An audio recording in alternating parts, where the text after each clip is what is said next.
Maayong adlaw kaninyong tanan, guys. And today, ako lang ipakita sa inyo ang ako ang himuon nga own version sa akong creamy chicken macaroni salad. So, pasintabi na sa ako ang background ha kay nagwashing manggod ko. So, medyo nagid siya maapil nga sound sa washing. So, mao na siya, may ano na siya, luto na ni.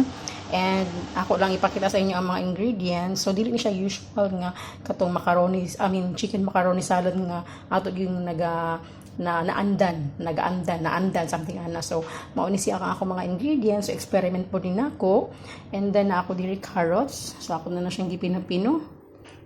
Na siya limpyo na natanan, and then napud ko diri shredded chicken, breast chicken na siya. And ako lang na siyang ipabugnaw kadiyot. So, mo na siya, ready to halo-halo na. And then, ako diri black nga raisins, o ako diri katong green.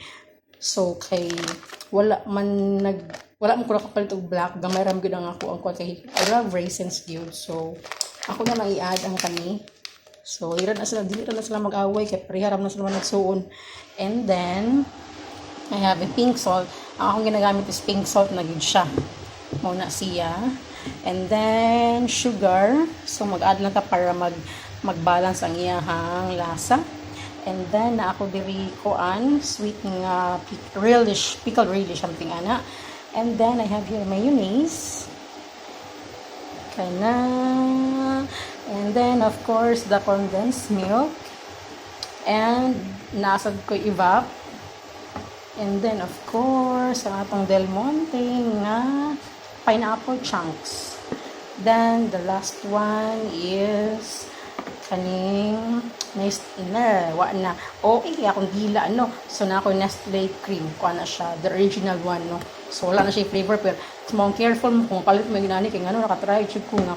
I was planning to buy it, the original one, pero ako napunit kay banana flavor. So, careful gid kayo mo whenever you're buying some Nestle cream. So, mauna na siya, mag-asugod na ko. Oh, kembot, okay, aning tanan.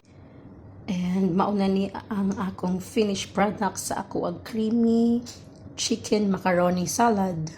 So, mauna siya ang dagway. Mauna siya, pero sa personal ko ang siya. Kaning atong cellphone nga baratuhon lang. So, agwanta lang sa kano.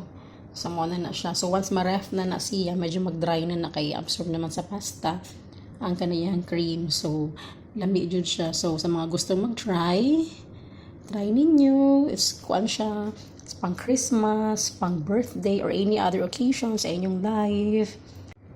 And bisag walay ka ng occasion kung natay budget, so pwede kayong himuon, pwede kaayong i-prepare para sa tong family.